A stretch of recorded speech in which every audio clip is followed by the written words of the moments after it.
officially it's young onset dementia. I'm so sorry, Nigel. It must be very frightening for you. Oh, worse things happen at sea. Don't like to complain. When were you diagnosed? Not sure exactly. Memory like a sieve. About a year ago.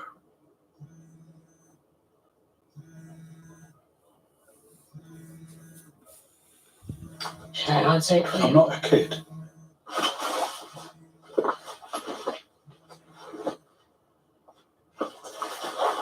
Anyway, I won't keep it. Where are you going? I'll find somewhere, don't worry. Just stay and have a cup of tea with me. Then you can go wherever it is you want to go.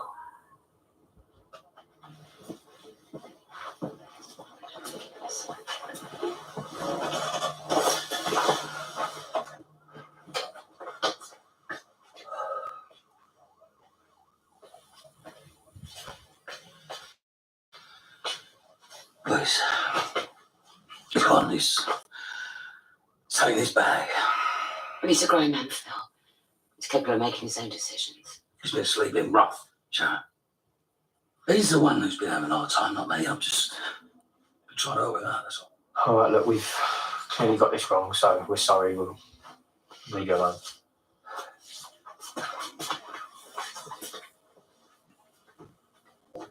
Well, what are you waiting for? What are you going to do? I don't know. Let's go and look for him, I suppose. Johnson Company. Come in.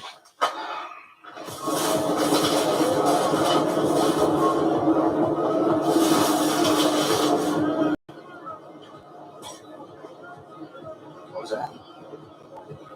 A full of gin you've cooked, whatever it was. Nothing there. You've been really weird, Peter. You can't, you crazy stupid Peter. You won't mind then if I ever check myself with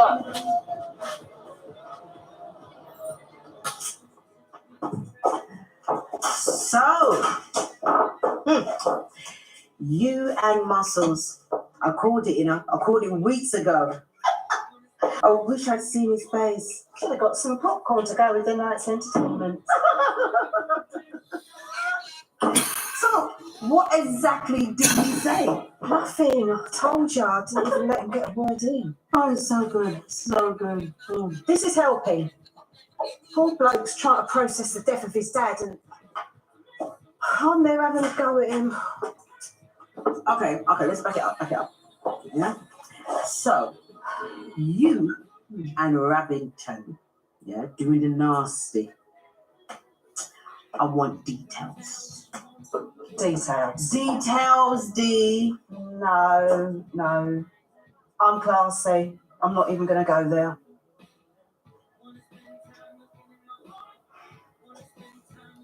Does he know his way around the engine? That's all I'm asking. Kim, does he know how to make it burn? Or does he hit the accelerator hard, 0 to 100? Really? Or is it a bit of both? You know? Personally, I like a bit of both. Stop. Oh no. Disappointment, was it? No black and white checkered flag, no champagne popping moment, no? There were plenty of moments, thank you. Oh, what's wrong with you? Listen, it's respect to you, sis. Respect to you. If I wasn't such a person with so many morals, I don't know, maybe I'd be trying to get a little drive-by for myself. Oi, he ain't a sex object, Kim. He's a real person. Sure, okay. But I mean it. He's got depth. Oh, no. What? Oh no, you got bills! Listen, he is a panasardi. Yeah, a panasar. Actually, he's a Galati. Galati panasar. Listen, it's one thing having a one-night stand, but you don't want to get involved. Why not? Well, despite the obvious, may I remind you of the fact that he used to go out with your daughter? Yeah, and you went out of your mind trying to split them up because you said that he was bad news. Why don't you run it past Joseph? You know what, look, I just shouldn't have said anything either. But I'm a mum, And I have got a business to run, I've got a house to keep. Those are my priorities. So I'm going to get over to the Vic. This is powwow. Oh yeah, look, I'll come. No. You just stay here. I'll catch you up tomorrow. I've created a spreadsheet and I've colour-coded it to make it easier to read. I've worked it out so there'll never be less than 6 of us in the gallery at any one time. Right, I'll do what I can. But I need to be around the kids. Amy's only just finished her rehab. You know, I've got to keep the home together. Well, you're our uncle. I'll make it there when I can, I promise. But Sonia knows I'm there for her. Yeah, and I'll try and make it for the first day, but I can't really afford to miss too much trade. I've only just got the stall up and running properly. Yeah, and I'll try to get there too, Ruth. I mean, poor Sonia. She was really down the last time I visited her. And what about Ian? Well, he's got a lot on his plate at the moment. Exactly. I thought he could relate. Excuse me? Well, time might come when he needs our support. I think it would be wise for you to encourage him to make an appearance. Oh, right. Please. Hiya. Make it.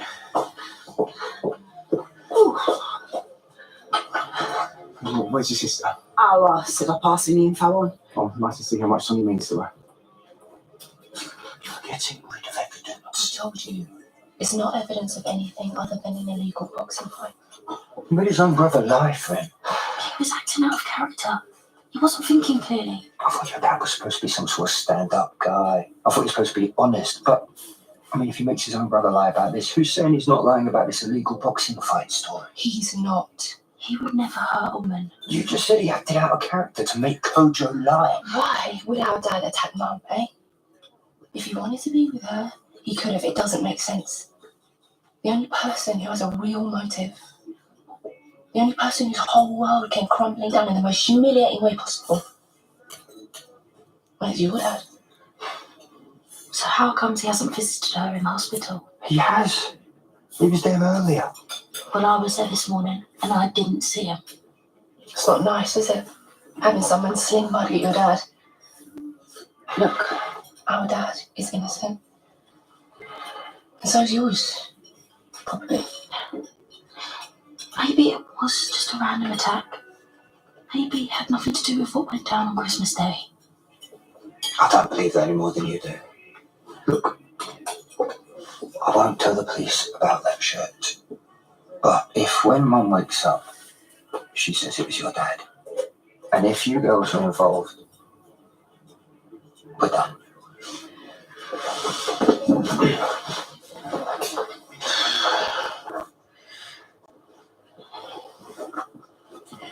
I am sorry about offering to answer your phone. That was patronizing. I set alarms. That's how I cope. Alarm to go to work, alarm to shower, alarm to eat. Be driving Phil mad, but works for me. I'm on top of things. As long as I don't take on too much. I'm fine in the cafe, basic, but a boxing gym, no way. So that's why you didn't want to accept Phil's offer. Not the only reason.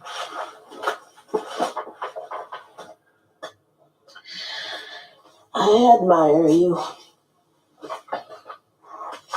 I think you are brave. Well, brave is the wrong word. I used to hate it when people used to say those kind of things to me. What I mean is, I think you are coping very well. Especially after what happened with your wife starting up with another man. So, was it the diagnosis there? She couldn't cope.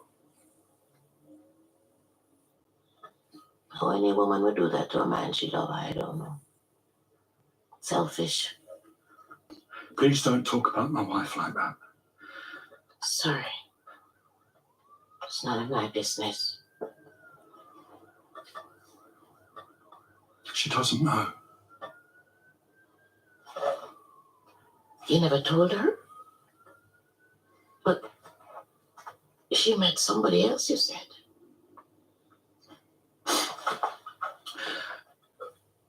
When I got the diagnosis, I went home. packed a bag, and walked out. No note, no goodbyes. Just vanished. But why?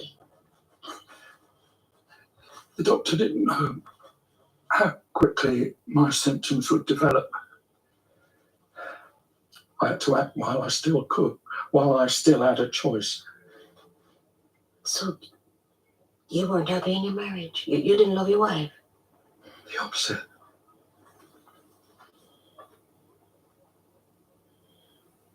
My illness, I got the easy part. I won't know the end's coming, but if I'd stayed, she'd have had to watch me shrinking away. Sometimes, me not even remembering who she is. I couldn't do that. I couldn't do that to her. I'm going to take a look in here. Please don't tell me.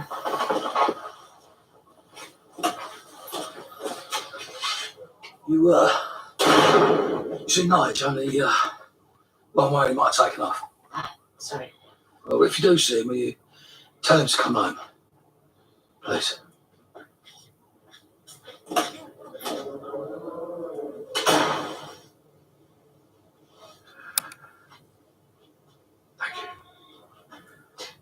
So you're just going to run out on Phil like you did with your wife?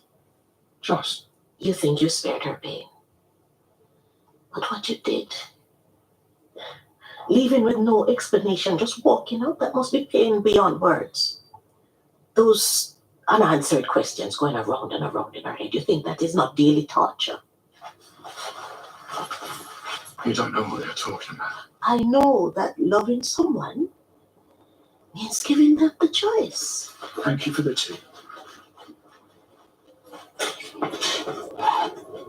Now some good news. The Save Our Sonia campaign has finally raised enough to hire a new lawyer. She's the very best, apparently. Oh, it's brilliant. Great news. So you wouldn't believe the smell. Hello. Sorry, I was just laughing at something Roland did earlier. I was just telling Martin. My name's Reese. We haven't been introduced. Oh, yeah, sorry, Ruby, this is Reese. This is Sonia's Fiancé. And this is Ruby, my girlfriend. And where have you been? The hospital. Yeah, sorry, we're a bit late. Oh, we're here now. I mean, can I put you down for the whole trial, Martin? What? Mate, I can't close the store for that long. I mean, I'll do my best, obviously. The best. Right, I see. Sorry, what do you see? It must be very nice to be able to move on and fall in love again and do all the things that people do when they have their freedom. But Sonia can't, and she needs us. I'm fed up, mate, innit? I mean, I've been there every step of the way of this campaign. And that's what makes it worse, letting her down at the final hurdle. Mate, I know you're feeling nervous, but we all love Son. We're all there rooting for her, yeah? But we do have to face facts. Facts. We've done all we can, mate. Unless some new evidence lands on this brief's lap, then it's going to come down to Sonia taking the stand. Well, you should be ashamed of yourself. No, I'll email out the spreadsheet. Good night. I'm only telling the truth, huh? It's been acting intense all night. Don't worry about it. Right, I've got to go and all. See ya.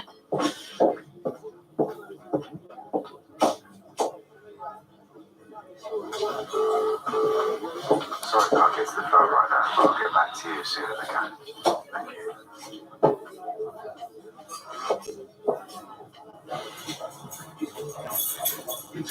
I'm sorry, I'm sorry, ignore me.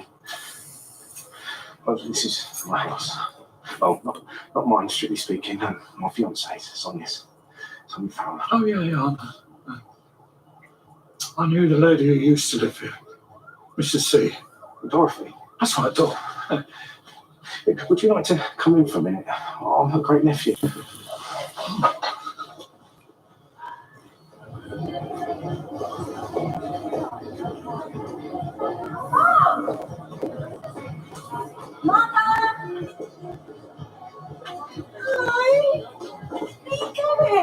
Hello there. Oh, come in for a drink. What? I don't know. No, you seem a little bit like, no, what? I'm just celebrating. I'm celebrating another abusive skank right in the dust. Good riddance, Nish Panesar. And you know what? Hopefully Gray will just join him down there and help. Oh no, I'm fine. Honestly, I actually don't want any sympathy. I just want to have a good time. Do you know when the last time was that I had a good time? No, me neither. Where you going? No, I just left something in the salon, so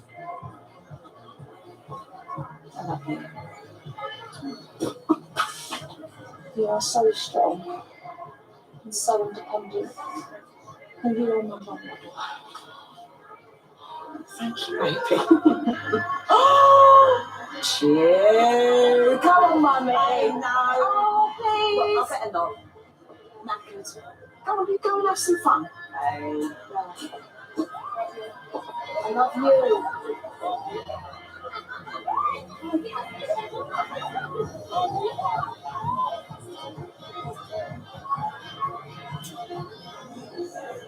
Phil, I care about you. I told you. I'm fine. Look, why don't I bring Abby around tomorrow to see you? You got your own life now, Sharon. And that's okay, you know, that's fine, that's how it is. Just because I'm seeing Teddy doesn't mean we can't be friends. Yes, it does. No, it doesn't, Phil. Yes, it does for me. For me, it does, all right? Now, please, just respect that. Look after yourself, okay?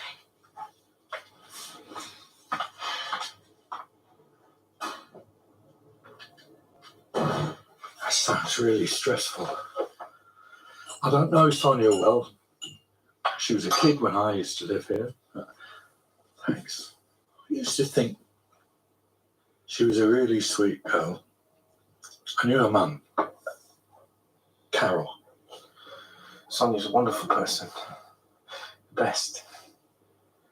But bad things happen to good people. You don't seem the sort of person that Phil would be friends with. Ah, he's a real softy at heart. I can still feel her here. Mrs. C. Can still smell her cigarettes. Mentholated.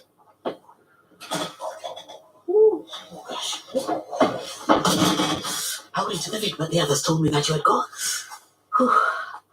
I just want to give you my blessing and to tell you that I will be attending the court as often as I can. Oh, thank you, Linda. Right.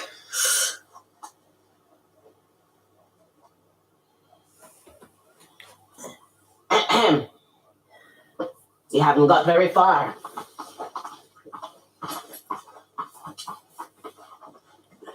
Reese, would you give us a moment, please?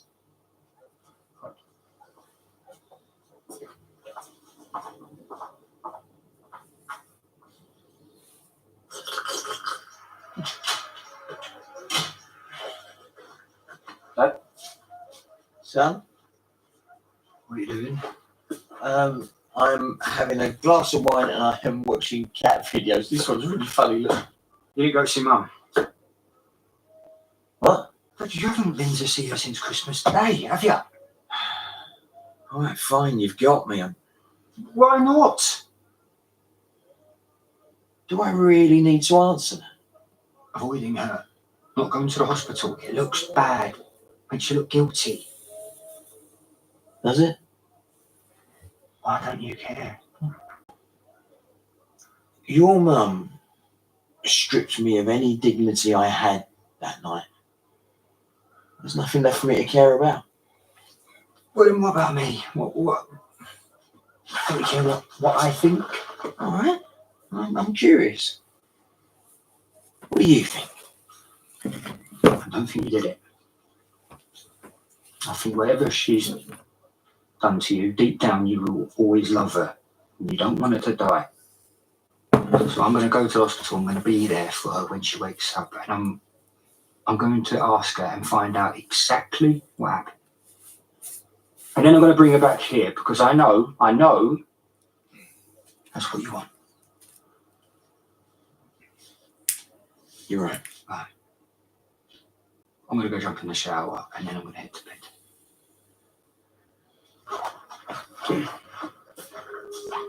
Don't stay up too late, Dad.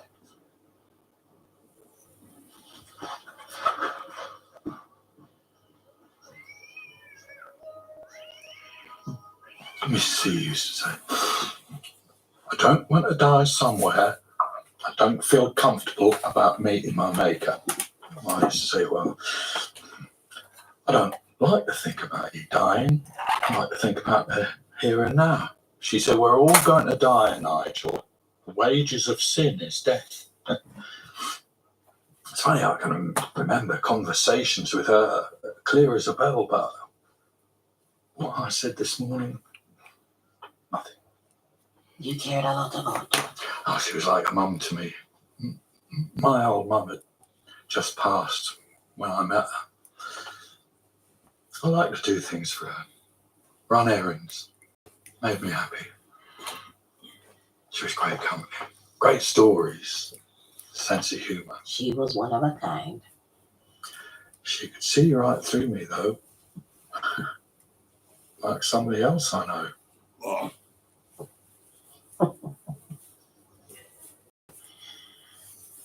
I'm sorry for judging you. I know you think I'm cruel, but end-of-life care is expensive. I don't want anyone paying for that. I don't want Julie to lose the house, her security, and I don't want Phil to chuck his business away. So you plan to die on the streets? Homeless? Surrounded by strangers?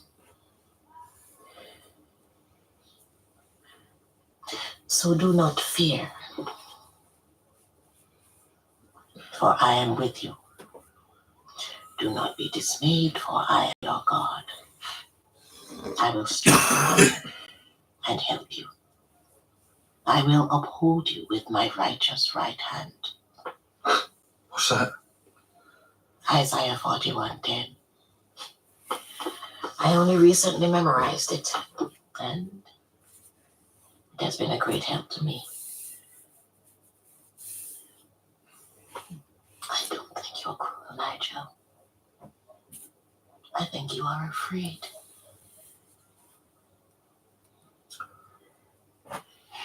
Mrs. C would tell me to be brave too.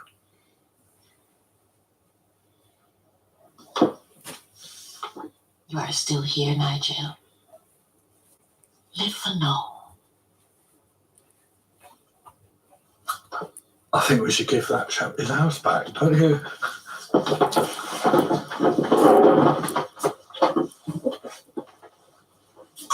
Hello? Stuff. Thank you for the tea.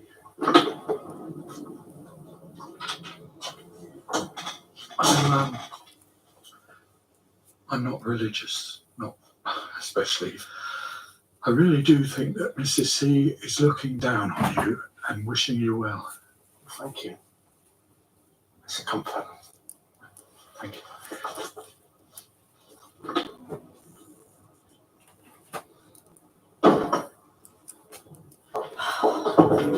Oh, there you are. A word. Okay, I don't know what you thought this was, and maybe, I don't know, it's like grief coming out funny, but I just want you to know that I am not just a notch on your bedpost. I am not someone that you can sleep with and then just ignore. I am not that woman, okay? I am better than that. And I'm done.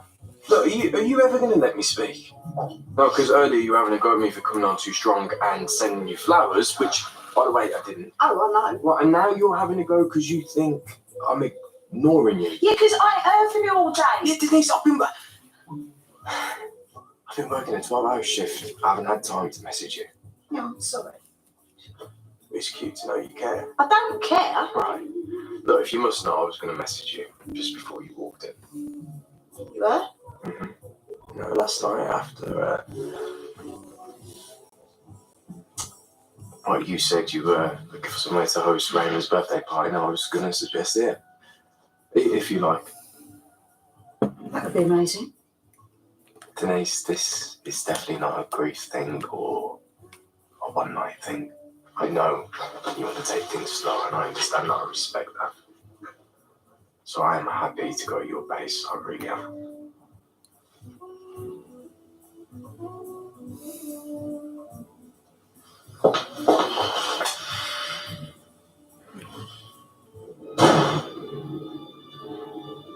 Who's that? Hey? You back? I thought you'd gone good. Can't get rid of me that easy. Listen, you shouldn't tell me no to that lot. They don't know what they're talking about. No, I can understand why they'd be, suspicious. When I first got involved in the gym with Sharon, well, things were different, and you coming back here, it's meant something. Because before I wasn't in a good way. You kept me off the pole and the booze. Let's put it like that. So, please accept it. Not going to let this drop, are you? Well, you give me one good reason why should I? Oh.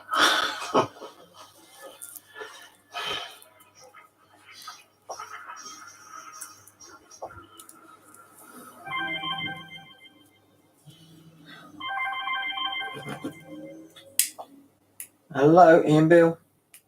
Mr. Beale, it's Dr. Sanchez here. I have you down as Cindy Beale's next of kin. Yeah, that's right. I'm calling with good news. Cindy's swelling's reduced, so we've started to bring her out of her induced coma. Oh, that is good news. So if you could let her immediate family know she's coming round now. Yeah, of course I will. Yeah, thank you. Bye. Cindy, can you hear me? You're in hospital. You've had a nasty bang to the head. You're safe, and I'm pleased with the progress you've made. I won't tire you out. The nurses are here to look after you, so if you need anything, you just press this button. Okay? Say it again.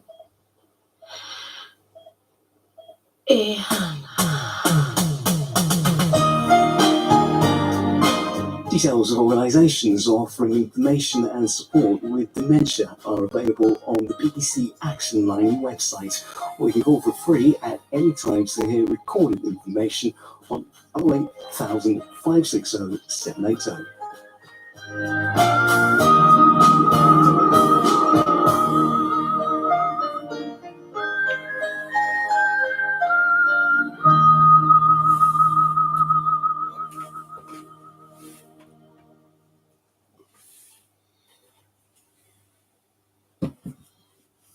Attention passengers.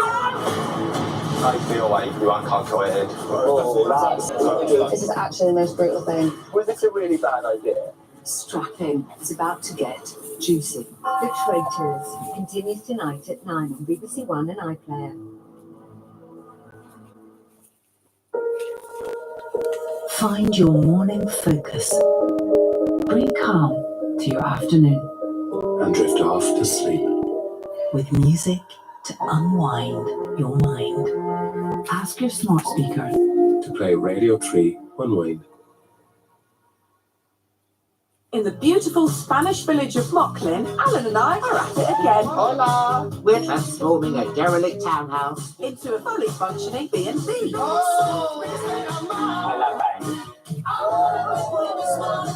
It's lovely and peaceful, isn't it? It's our biggest and best project. You're so positive or naive. And Mandarin Alan's Spanish Job, Friday the 24th of January on BBC One and iPlayer.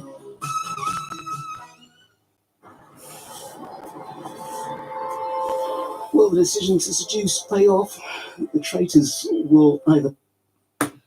EastEnders, I've been watching that for fucking years. Yeah, it's all right, but you know, it's a bit shit, really. I mean, it's not as good as it used to be. I think I'll go back onto where I was. Mixcloud, yeah, fucking right.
How you doing?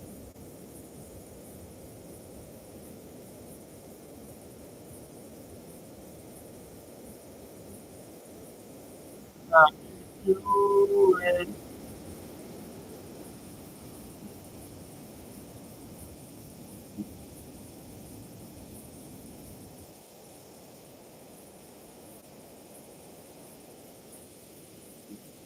How you doing?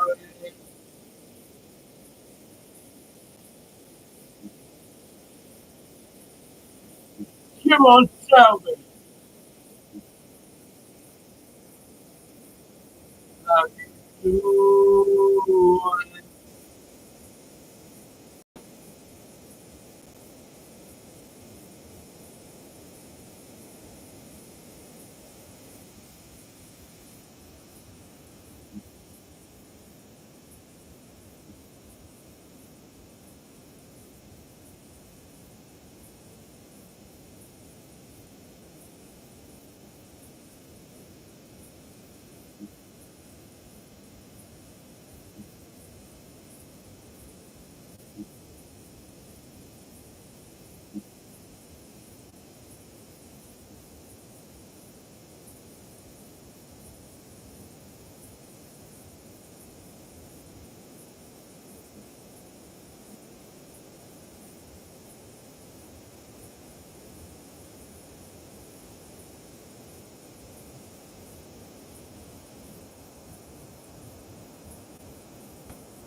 I think, anyway, I'm trying to do it now. Say again, mate. Oh yeah! Yeah, that's it.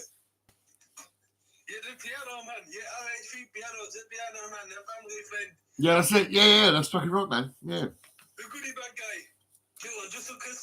Yeah, and some fucking bitch nicked my fucking necklace. I'm pissed off about that.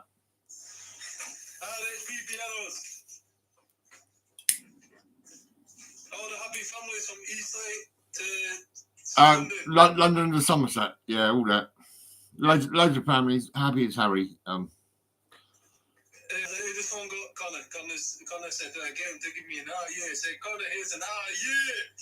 Oh yeah!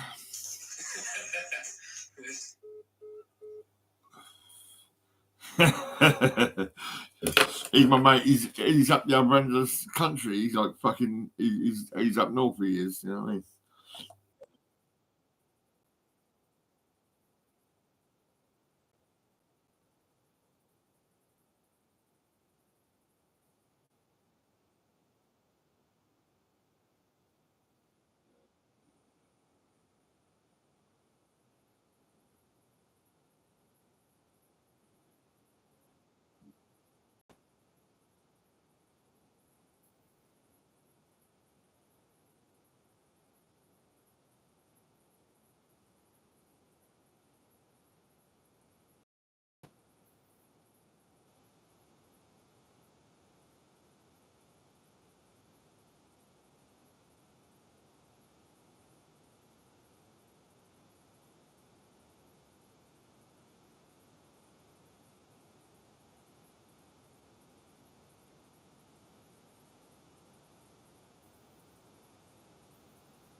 Come on, tell me.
Oh yeah.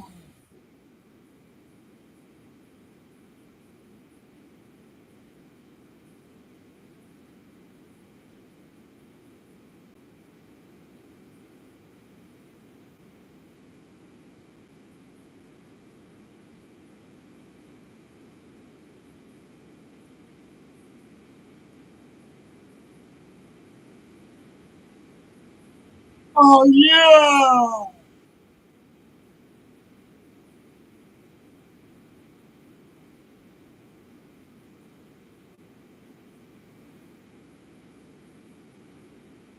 I'm coming, baby. I'm coming. Oh yeah.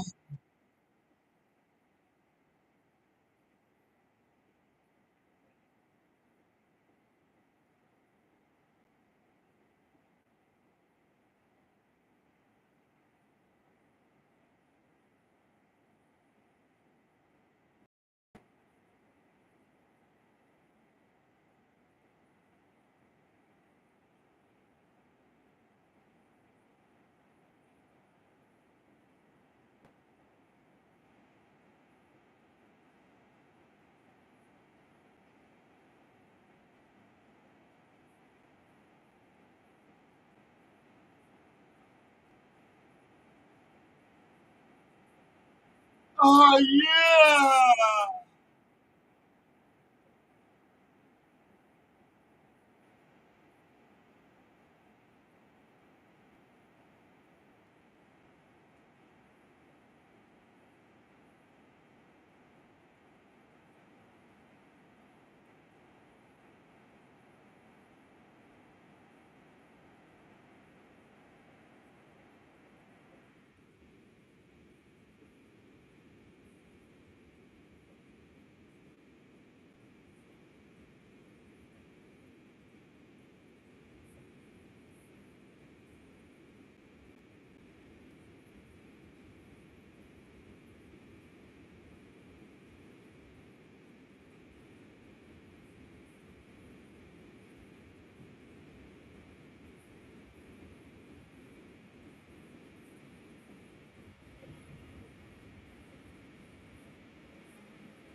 I don't know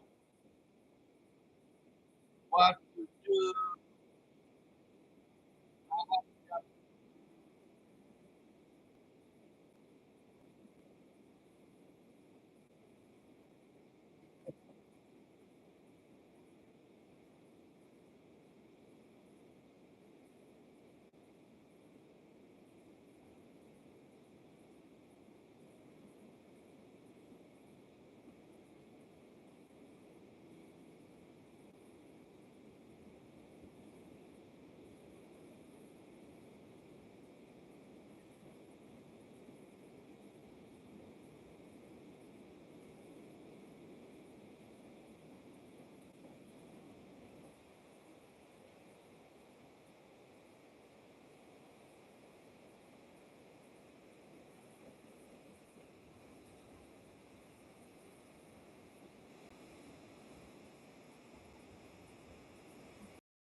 Hi, Lee.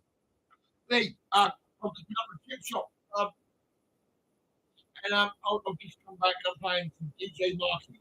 Check out DJ Marky on YouTube. You'll love it. Great. Yeah, I was hoping to chat with Mum here and all that, but I mean, where are you? And she's broken up crazy. I couldn't do it. What's today?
Oh,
yeah.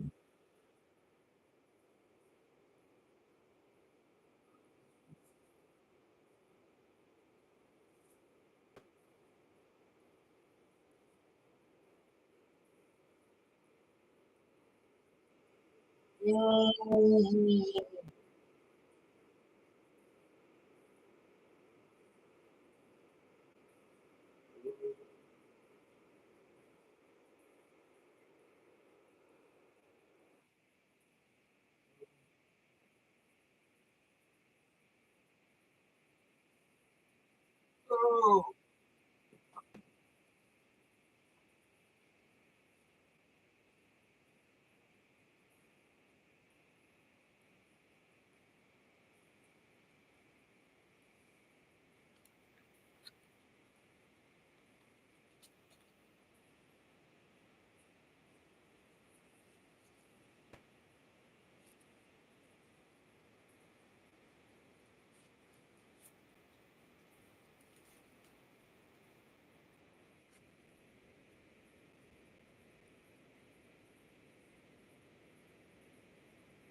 I'll have to shut my door in a minute.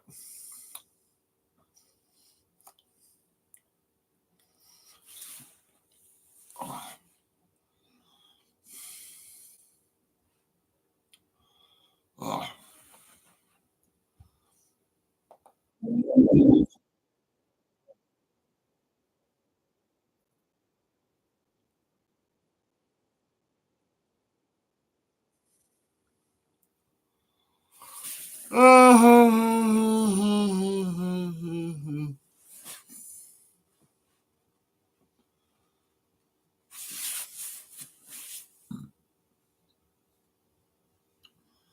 Oh.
Oh yeah.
Oh yeah.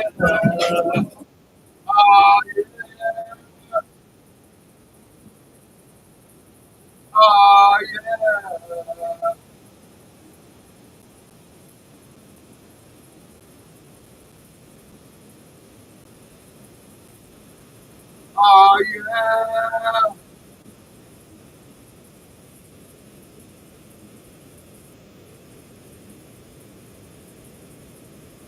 Oh yeah.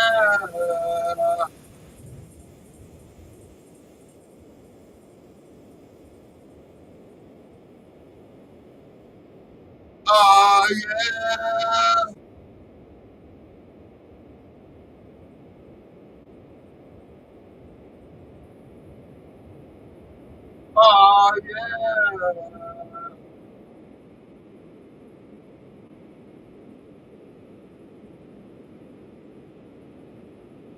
Oh yeah.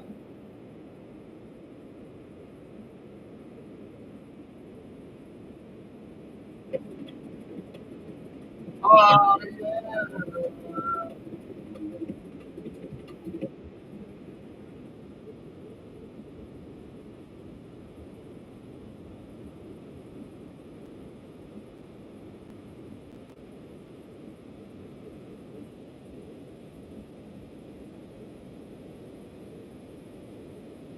Oh my God, baby, are you okay?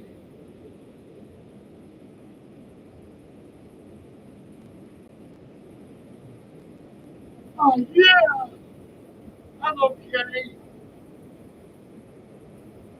Sure. Oh yeah.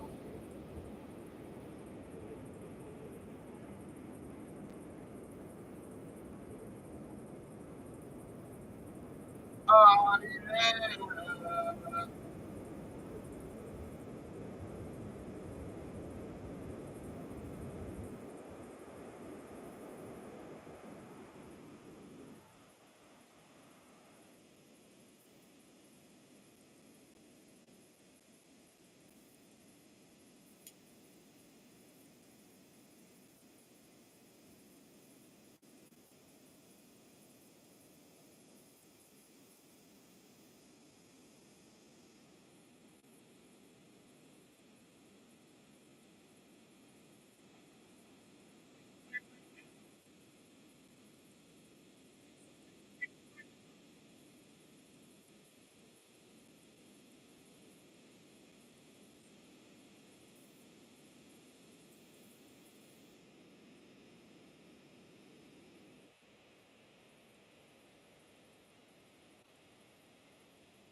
Oh my god!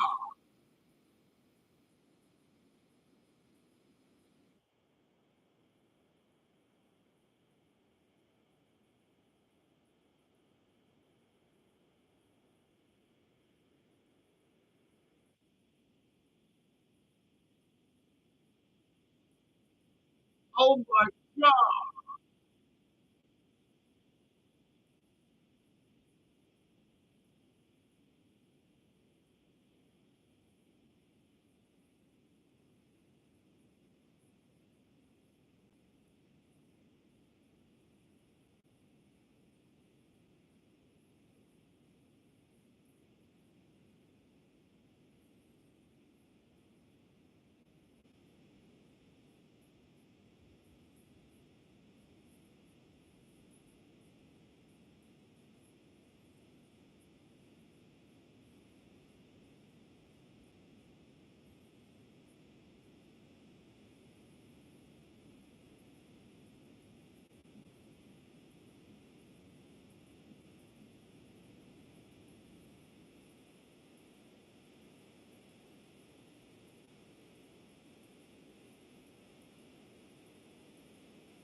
Oh my god!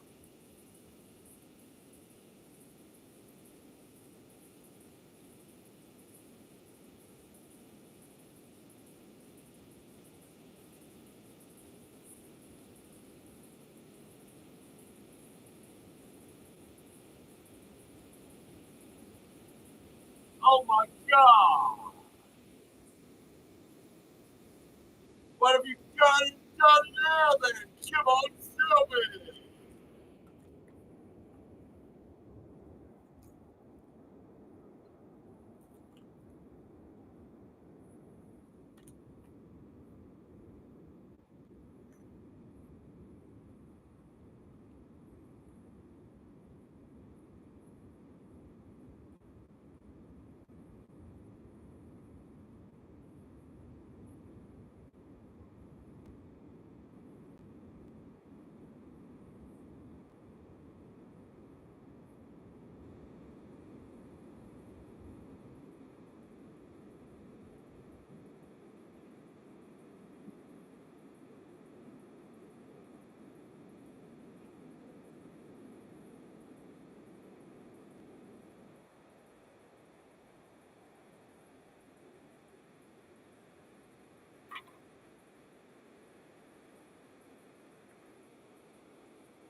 Oh man.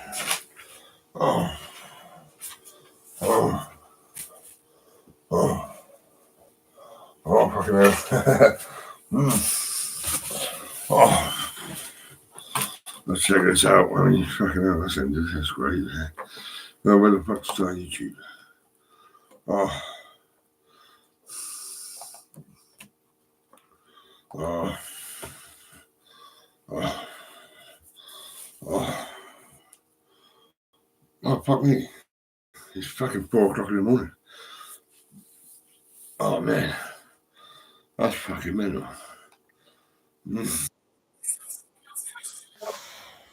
Don't find that when people look at it, you tend to make them something. Oh. Oh. Oh. Here you go. And my pencil said that.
The city, the largest one is the Palisades fire.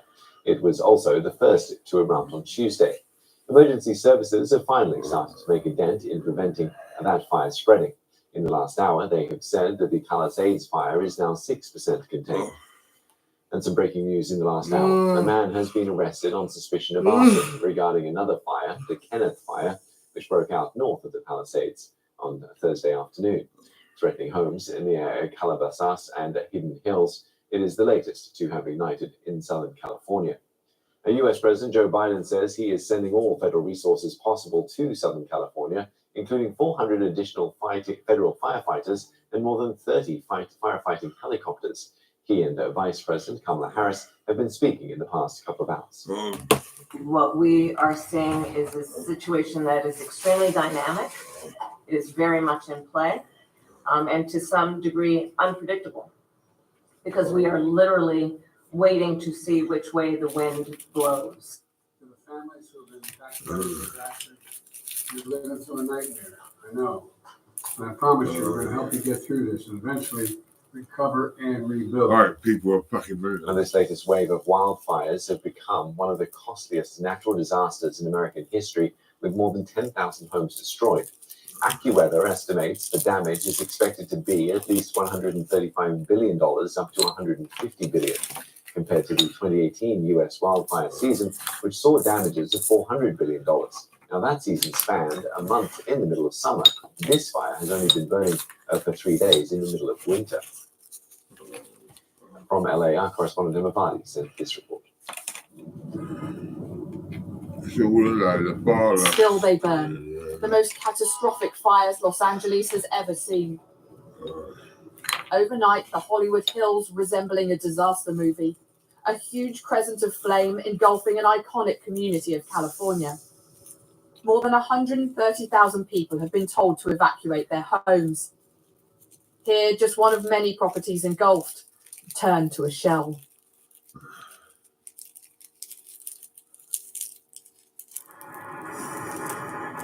At least 5 major fires have been burning across Los Angeles County. The scale and spread has stretched firefighting crews on the ground and in the air. 16,000 acres and counting consumed by the inferno.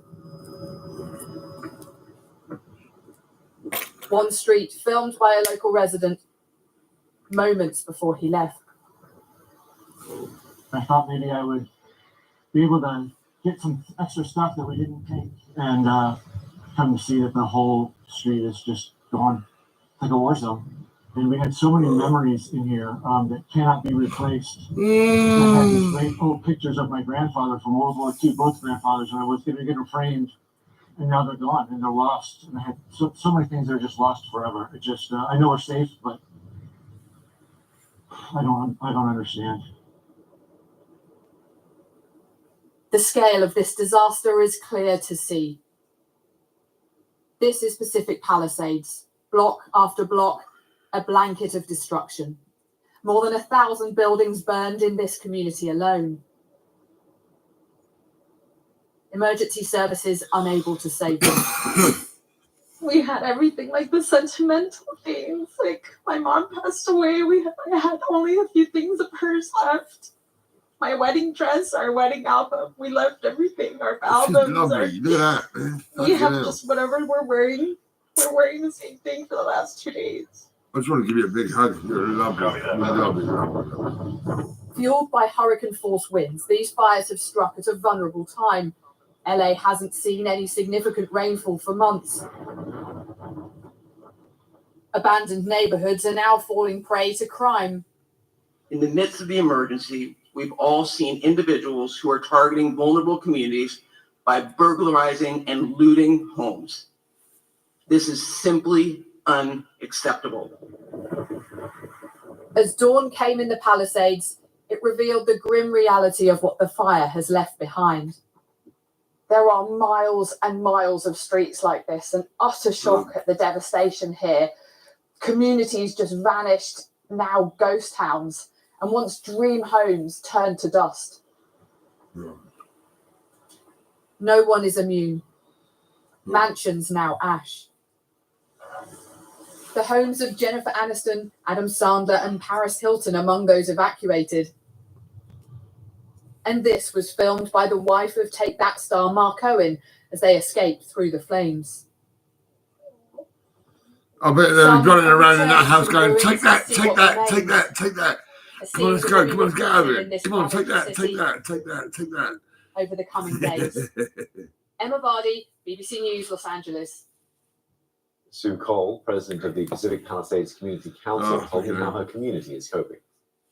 I haven't ever spoken to anyone who hasn't lost their home. The neighborhood I lived in, which is in the middle of the village in the flats, usually completely safe from fires, has been completely wiped off the map. The fire did start up in the hills where they usually start. But typically the firefighters get on it fast enough, to put out the flames. This time we had 80-mile-an-hour winds and low water pressure, and they didn't have a chance. It didn't matter how good they are, how many there were. Those poor firefighters, they did everything they could, and yet they couldn't really save much. Yeah, the speed at which the fires moved through the Palisades areas caught everyone by surprise, I suppose. Reports say that 96% of properties in the Pacific Palisades will face wildfire risk over the next 30 years. Is this the first time that you've had to evacuate your home because of fire? No, it's not. We've had to evacuate before. And that was part of the problem for me because previously when we've evacuated, we've, grabbed the dogs, grabbed a couple things, and the next day been told, to come back.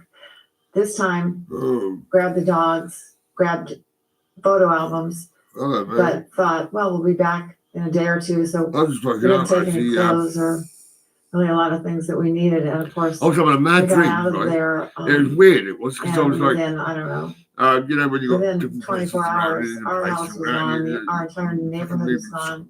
And uncovering this and that. And so you'll now see we're it. just trying All to my artwork, all my art trying stuff, to get over the it's grief covering and focus everything on the really. So, future and when I how moved grateful we are like that we all around got out safely. there's fucking That's sort of all where my we are artwork, right now. it's fucking, It's hard to, in a dream, it's fucking it's hard to crazy. describe, really. It's strange. Yeah, it's a really a difficult moment. I appreciate it. And I know as well that you are a real estate agent, so you understand the area, the properties, the financial implications to all those people that would have lost their homes. Could you just talk us through a bit more about the area? Well, it's basically in terms of suburbs of Los Angeles, it's one of the more, wealthy suburbs. The properties are very, very expensive. This fucking can. They're multi-million-dollar I'll get this properties fucking can everywhere. somehow. I mean, I don't know what's going to happen now. I don't know who will rebuild, who will decide to move away. What I do know is we have had a long list of clients contact us today. Everybody needs a place to rent. Everybody needs a place to go. And we have to look in other areas of Los Angeles because there's really nothing there. I'm trying to go back there tomorrow just to walk up the street, but there's nobody there. The businesses burned, the churches, the schools, the supermarkets, the restaurants, the stores, everything's gone. So I don't know if everyone will rebuild or if some might choose to move away. It's hard to know right now. Yeah, it really is a difficult situation. So we do appreciate you talking to us about what's been happening in Los Angeles. You're also the president of the Pacific Palisades Community Council. Have you been busy and how is the community come together to try and help each other with what has been happening? Well, for starters, I'll tell you, we have the most tight-knit community you can imagine. It's like a small town, but it's on the edge of Los Angeles, right near the beach. So it's a pretty idyllic place. Everybody knows everybody. Everybody's friendly. As the community council, we have meetings a couple times a month by Zoom. And of course, we had to cancel the one for tonight because everybody is just scrambling. But we plan to have a meeting next on the 23rd and have people from the mayor's office, our city councilwoman, Tracy Park, and state senator's office, county, Lindsay Horvath's office, anyone we can get to come together and try and help the community understand what sort of help they can get. Why don't you stand in a line, our first step of the bend path over forward and fart, will be. and your ass will Right now, put out there's the fire. a big WhatsApp group, there's text messaging. I mean, like groups, fucking there's so many everyone's different ass. means of Aim communication. I've heard fire. from And Sunday, so many everyone people. farts and it fires. Everybody has a Blown out, devastating story. And Like a everybody's candle, grieving and not quite sure what to do next. I just said Around the bend world, over and across you'll the be UK. alright. This is BBC News. Oh, yeah. Oh.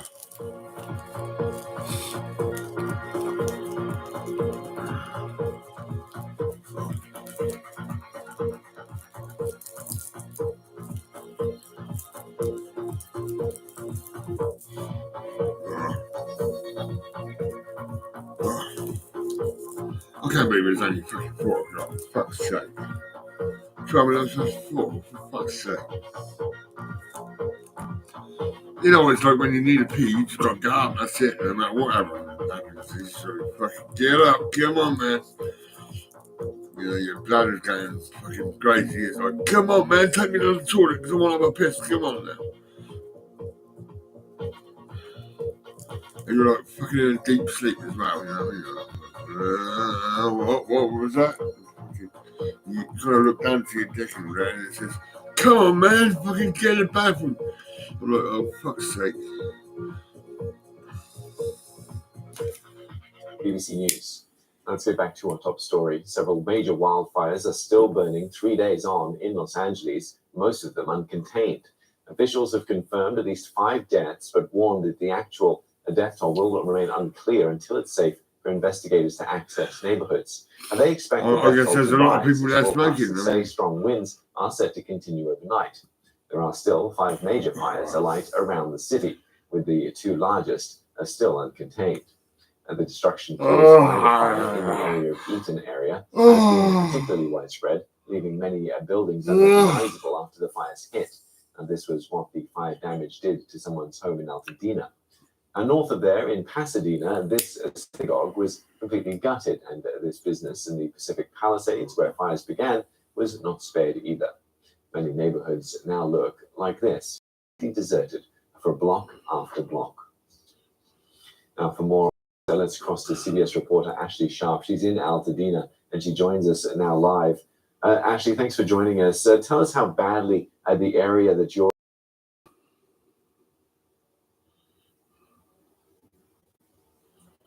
Well, Steve, you about summed it up. You talked about block after block, homes destroyed, churches destroyed. I'm standing in front of that very thing right now. I'm in Altadena. The Eaton fire ripped through here and is still blazing tonight as fire crews work to get it contained.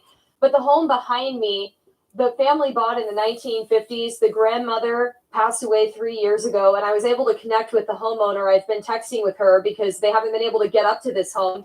And they've been texting just saying all of their memories are gone. They were all in this home. And the last memories of their grandmother who passed away, they no longer have because of this destruction. Home after home, you're going to see next to me when we pan over, this is the house next door. You're seeing shells of 2 cars. You're seeing another hollowed out home. I could walk all the way down this street and show you the same picture, house after house, churches, businesses. It's devastating. And fires continue House to pop after up house, across Los and a Angeles dog tonight. and a cat They're and a making mouse. slight progress on the Palisades fire, which is the largest burning. This Eaton fire, I've not seen any reported containment at all yet, so 0% containment. You mentioned the winds. It hasn't been too bad tonight. You can see my hair's not blowing.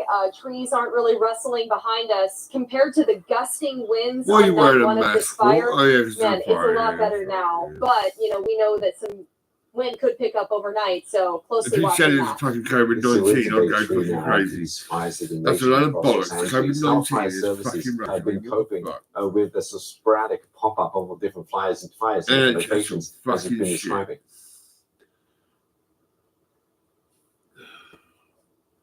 Well, it's all hands on deck. It's crews that are in from 8-9 hours away in California. They've driven south to help, and they're sleeping in the fire engines for 45 minutes and then going back to fight the fire. There have been a lot of relief crews that have come in, passing out water, passing out food to these tired firefighters, tired law enforcement officers, because these communities are shut down. They're evacuation zones. So we have police officers staged at the bottom of these communities to make sure that people who aren't supposed to be here aren't coming up here. We've already had 20 people arrested for looting, for coming into these neighborhoods and stealing, which is unacceptable. And it takes away from the resources, of course, the officers having to divert their attention to preventing crime when the focus should be on the fire. But the crews are absolutely exhausted, but they continue working hard tonight. Ashley, thanks so much for giving us those updates. Ashley Sharp there in Altadena. And we're going to turn our attention away from those fires in Los Angeles. The U.S. Supreme Court has denied a last-minute bid by President-elect Donald Trump to halt sentencing in his hush money case. The top court rejected Donald Trump's emergency application, seeking to block Friday's sentencing by a 5-4 vote. The president-elect has been convicted in a New York court of covering up payments to an adult film star. Two conservative judges joined the 3 liberals to reject Trump's bid to delay the hearing. Actually, Donald Trump it's a has command, already really. expressed his anger The at the NHS decision. slag off the. NHS is fucking terrible, really. The police, they kind of they picked me up from the hospital because the fucking NHS wouldn't fucking take me home, right? They left me to fucking die outside the hospital. Fucking bastards. It's a So the judge police that come and took on the took me home case. and said report He's the a fucking highly bitch. I went, conflicted yeah, I judge. know, but I got time for Frank, it. and they Bullshit, called I for mean, an fucking hell. appeal. So I read it and I thought it was a fair decision, actually. So I'll do my little thing tomorrow. They can have fun with their political opponent. As you know, I'm under a gag order from a judge. This is the first. This was an attack of a political opponent. And if you take a look at it, I'm not supposed to be talking about it, so I won't. After the news broke, the BBC spoke to former federal prosecutor Sarah Crisop. I'm not particularly surprised this is where they ended up. The 5-4 ruling here does show, again, how divided the court is. I imagine it was a very contentious day there as they sorted this out. But I'm not surprised. The court basically said you can appeal this case in the normal course of business, as every other criminal defendant does. We're not going to allow you to really hopscotch here and bring this to the Supreme Court. We're not going to stop the sentencing from going forward. If you have appellate issues to raise, you will raise them after the sentencing like everybody else does. In many ways, I really think President Trump is the luckiest criminal defendant in the world because he has a sentencing judge who has essentially already told him what is going to happen. Most defendants go into sentencing, as scared as can be because it is one of the most contentious and pressure-filled moments of their whole experience. But in this case, we know what's going to happen. I mean, Judge Merchan qualified his statements a little bit and said, obviously I need to consider this and do that, and I will follow all the rules. But essentially, Mr. Future President, you are not getting any prison time. You are not getting a fine. You are not getting any supervision by this court going forward. We are just ensuring that this conviction stays in place. Good morning, Robert. Staying in the United States, Jimmy Carter has been buried alongside his wife Rosalind in their hometown of Plains, Georgia. President Carter's casket was flown from the nation's capital to Georgia, where he was buried in a private family ceremony in the Maranatha Baptist Church. The rest of America gave its final farewell to the former U.S. president during a state funeral at the National Cathedral in Washington. Jimmy Carter's casket was draped in stars and stripes and accompanied by his family. 3,000 guests, including the last 5 presidents, leaders from around the world, and Jimmy Carter's friends and family attended the funeral. The 39th president died last month at 100 years old. Jimmy Carter lay in state for 3 days at the U.S. Capitol Rotunda, where thousands of mourners lined up for hours to pay their respects. Let's take a look at some other stories in the headlines. Well, I die, everyone's Hamas-run going to health laugh. ministry in Gaza says 70 people have been killed by Israeli strikes in the past 24 hours. Palestinian officials have said that included a man and his 3 daughters who were killed in a refugee camp in the territory. Israel insists it is targeting Hamas. Poland's government says it will ensure free and safe access to Israeli officials wanting to attend the 18th anniversary of the liberation of the Nazi concentration camp in Auschwitz later this month. Poland's President Andrzej Duda asked Prime Minister Donald Tusk to help allow Israeli Prime Minister to visit without fear of detention. Benjamin Netanyahu is wanted by the International Criminal Court for alleged war crimes in Gaza. The US Supreme Court will hear oral arguments over the fate of TikTok on Friday in what is seen as one of the most important cases of the social media age. Congress passed a law last year forcing Chinese company ByteDance to sell social media platform TikTok to an American company or face a ban in the US. The US government says the law is necessary to protect national security and given ByteDance's Chinese ownership, while TikTok and content creators argue a ban would violate their First Amendment rights and harm free speech. Now let's check in with you and see how you're doing with your New Year's resolutions. Are you still going to the gym every day as promised, or perhaps kept away from junk food and alcohol? I'm not going to the fucking gym, no way, man. Because today is known as Quitter's Day. It's the second Friday of January when it's held, and is the day when research suggests that around 80% of people have already given up on their promises of New Year, New Me. I spoke with Ida Fischbach, professor of behavioral science I'm perfect, you know what I mean? I don't need to fucking change. And she told me why people tend not to stick to their resolutions. Happy New Year and Happy Queers Day. Hopefully you are not queering quite Oh, yet. did you say And Happy the Queers Day? I psychology mean, of New Year's fuck resolutions that. is basically I'd the fucking never psychology want to of be goal setting. queer, fucking weird like We that. I mean, people that's pretty like to fucked up. set goals, and you know what? It is actually good for us. It is good to set goals, even though we often need to reset them and go back to them. And Hello, it just I'm runs gay, like and this is my friend Peter Halsey. Yeah, so He's it's one gay. strategy, but No, goal setting, fuck as you off, say, man. is Yeah. important Ugh, to do. that's Why do fucking some people scary, then that is. I succeed mean, in them fucking and hell. others don't? I see him Let me yesterday, say and that he was fucking in grumpy as our fuck. assemble of Because thousands there's of nothing people, you can do, about because one you're hour of fucked, aren't the you? people that set resolutions stick to them Only people all the come in my way house, right, and I until had my next phone year. ringing, So and it was it's fucking my not mate in hopeless. Africa. I'm And like, yeah, though mate, we you wouldn't know believe what's this, look at going this on with fucking the shit. adults, Fuck's sake. 75%, it is possible that many of them are still doing something, but they don't want to engage with our surveys. We know that 25% do stick to the resolutions, and so it could work for people. We also know that the people that are able to stick to the resolutions, set resolutions that they I'm find not sure this some shit's out, value yeah. for Fuck pursuing. yeah. That is, that they care about it, that they There are two maybe keyboards, enjoy fucking pursuing man. these resolutions. Maybe they find it satisfying. Now, it's not that these people set resolutions to eat more ice cream and watch more TV. Okay, they still set these resolutions that are about exercising and healthy eating and professional success and savings and what others usually set, but they enjoy the journey. That is, they want to be the person who does it, not just the person who already completed the resolution.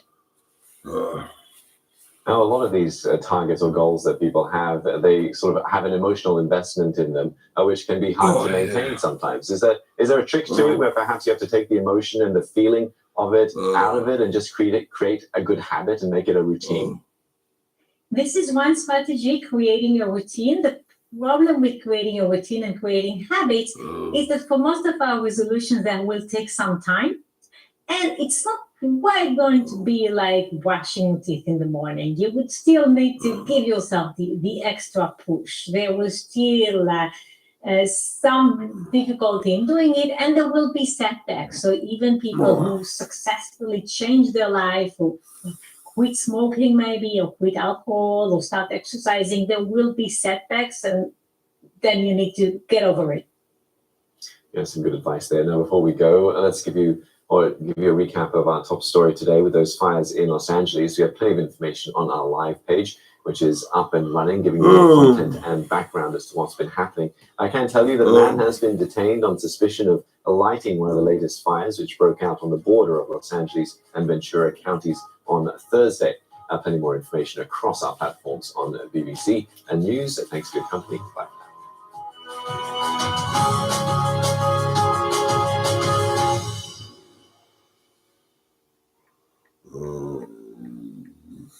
Hello there. Winter continues to hold a firm grasp across the country. So it'll be a freezing Friday in store. Yes, a frosty start with some freezing fog as well first thing in the morning, gradually lifting to sunny spells. But as we head towards the weekend, something a little less cold on the horizon. But still under this influence of high pressure, still the wind direction coming from the north. The only exception into the far southwest. Here we've got cloud and showery outbreaks of rain, sleet and snow for a time down to the southwest. Some freezing fog lingering in the southeast and some icy stretches. They will lift to sunny spells into the afternoon. Could still see a few coastal showers across the far north and east, but on the whole, not a bad afternoon. A little more cloud pushing through Wales, the Midlands and southern England as showery rain continues to the southwest. Here we'll see highs of 7 degrees, but after that bitterly cold start, temperatures in many just a couple of degrees above freezing. And that is going to lead to another cold, frosty start into the weekend. Once again, our weather front starts to drag more cloud in from the west, though here preventing those temperatures from falling too far, but in sheltered central and eastern areas, once again, a widespread hard frost on Saturday morning. So Saturday will gradually see more cloud pushing in on this weak weather front. Not that much in the way of rain on it. A few spits and spots of showery rain from time to time. Central and eastern areas starting off crisp with some sunshine, but clouding over from the west. A little less cold here where we've got that blanket of cloud. But don't expect a dramatic change quite just yet. We're looking at highs around 7 or 8 degrees, with the best of the sunshine, again, between 2 and 4 Celsius. Now, as we move out of Saturday into Sunday and the week ahead, it looks likely the wind direction will change. A southwesterly flow will drive in weather fronts to the far north and west, but mild air right across the country. So we will start to see a change by the middle part of the week for all of us. It takes its time in arriving across central and southern England, but by the middle of the week, we're back to double figures, but there will be a little bit of rain to go with it. Take care.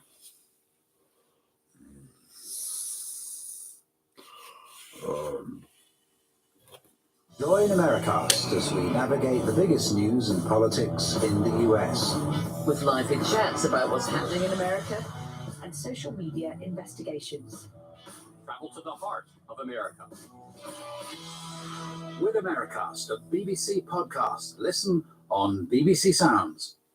The BBC World Service has always been something that has just given me a sense of anchoring wherever you go, that it's always accessible. BBC World Service has been my compass. We need news that gives us facts that doesn't distort our world. I don't want news. I want science. I want facts giving me the information so that I can make up my own mind. The World Service definitely keeps people informed, and I love it. The BBC World Service. Listen on Sounds.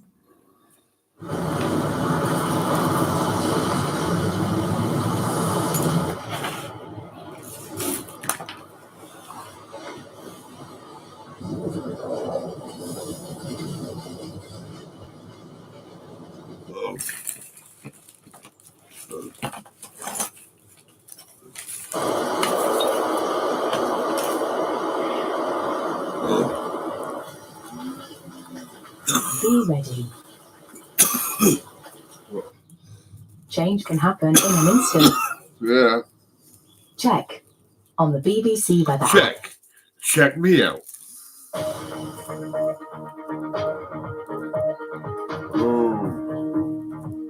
TikTok will make its final appeal to the Supreme Court on Friday ahead of a potential ban in the US.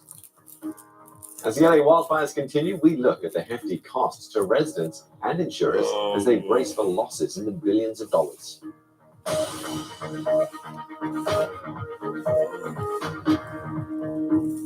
Hi there and welcome to Business Today with me, Steve Lai. And the US Supreme Court is set to hear arguments on Friday on an impending law which would force the Chinese company ByteDance to sell social media platform TikTok to an American company or be banned in the United States. Our North America technology correspondent, Lily Jamali, has more on how this could unfold. Well, Congress passed that law in April on national security grounds. Lawmakers expressed concerns that TikTok's Chinese ownership, ByteDance, means that the data of millions of Americans could be compromised, and that they are also prone to manipulation by China's Communist Party. TikTok has consistently denied those allegations. They have expressed confidence that they will get the outcome that they seek from the Supreme Court. President-elect Donald Trump, meanwhile, has weighed in. Despite once trying to ban the app himself, he has now filed a brief in this case asking the Supreme Court to temporarily block the law so that he can try to save it. TikTok has repeatedly denied any potential influence by the Chinese government and has said the law violates the First Amendment to free speech rights of its users. Meanwhile, US billionaire Frank McCourt's firm, Project Liberty, has put in a bid on Thursday to buy TikTok's American assets. McCourt was previously the owner of the baseball team, the LA Dodgers. Boeing is donating $1 million to incoming President Donald Trump's inauguration. The plane maker joins a host of major US companies donating to the event, including Ford, Microsoft, and Meta. Boeing previously donated the same amount to the last 3 presidential inaugurations, including Trump's first one back in 2017. Now to the latest on the wildfires in Los Angeles now, and officials are warning that most of the fires are still uncontained, while smaller blazes are being tackled successfully. More than 9,000 structures have been damaged or destroyed. Latest estimates say that the damage could cost between $135 and $150 billion, and those numbers are still rising. Ritika Gupta has more on the economic cost of this disaster. It doesn't mean fuck all to me, you know what I mean? Wildfires Money's engulfing money. If swathes it's of fucking a Los little bit of Angeles money or a lot of are money, expected it to be don't one of the really fucking nation's matter. does it? costliest natural disasters. It will likely cause tens of billions of dollars in damage and economic loss, according to AccuWeather. The blazes burning around Santa Monica and Malibu are consuming some of the most pricey real estate in the US, affecting areas where the median home value is more than $2 million. And in addition to the human costs and property damage in LA, there's likely to be longer lasting health impacts and medical costs due to acrid smoke, as well as a dent in the region's lucrative tourism business. On Thursday, JP Morgan warned the potential cost for insurers of the devastation is expected to surpass $20 billion. These figures could rise further as the fires are not controlled and continue to spread. And many affected homes were not insured. Some of the biggest insurers hit by hurricanes and other natural disasters over the years have ceased writing or stopped renewing policies in high-risk coastal and wildfire areas like Pacific Palisades. Hurricane Katrina in 2005 is the most expensive U.S. natural disaster, with an estimated cost of $200 billion, according to National Oceanic and Atmospheric Administration. Blazes across California in 2018, including the Cat Fire, caused an estimated $30 billion. I was going to get all that and fucking chuck it in the microwave. You know what I Gary mean? Gray, President of Insurance Solutions at CoreLogic, and one of the evacuees of the Palisades fire, spoke to me about the scale of the damage and the financial toll of rebuilding. Insurability is a big problem, not just here in California, but all over the country. For example, in Florida, where there's hurricanes, there has been a lack of access to insurance. And so there's different government programs and carriers are trying to fill the gap. But as the frequency and severity of these events can tend to increase because of climate change and other economic factors, it's going to become increasingly difficult for consumers to find insurance. And with that in mind, the reason why this CoreLogic's, world's has so a fucked up rating because there's system of people sorts for disasters all like the this, fucking time. and you've seen scores, Yeah, these scores fucking for vanquished, different you know, pockets, different areas as a MasterCard. result of all these You fires. know, going moaning up. not Is that the fucking case? sending me I letters bought my all house fucking in time the about £4. Palisades, I mean, 3 years that's ago. And I fucking knew insane that the to me. CoreLogic fire risk score was in the high 80s. Over the last couple of years, it's been moving up into the 90s, which makes sense given now the way it's been impacted. So scores are rising as we look at our climate change analytics. They're also projected to continue to rise, and so this is a challenge that's going to continue to become difficult to solve. Yeah, and given the trend of these extreme weather events becoming more and more frequent, how are individuals and insurance companies going to be able to adapt? I think it's all about having good data. One of the things that CoreLogic is really working with carriers to help them understand the risks that are different by each property, because every property is different, has different characteristics that kind of affect the risk. And so understanding the risks for each property, understanding for homeowners, one of the reasons that maybe my house was potentially spared is because we understood how to mitigate a lot of the fuel that was around the house, and we were really proactive around that. So there are mitigation efforts that homeowners can do to try to make their house less likely to burn in a fire like this. But the vast majority of these houses, there was nothing you could do. They were just in the path, and the fire was marching towards the ocean, and no mitigation effort would have saved any of these homes. Yeah, just to clarify, when you say fuel, you mean like leaves, a vegetation that is flammable. Is that what you mean? That's exactly right. So the last couple of years in Los Angeles, we had a lot of extra rain, more rain than normal, which causes foliage to grow. And then we had less rain this year than normal, and especially for the winter months. So that got really dry and became just the fuel that drove the fire in the canyons and throughout Pacific Palisades and beyond. What happens to people without insurance in these fires that we've seen unfurling all across Los Angeles? Will there be state and federal funds available? Yeah, I don't know the exact answer to that. I know that FEMA will be responding, but that is one of the big challenges. If you do not have insurance that covers wildfire, you're at significant risk of not being made whole in these events. So it's a challenge that we need to figure out how to solve. Everyone should be able to have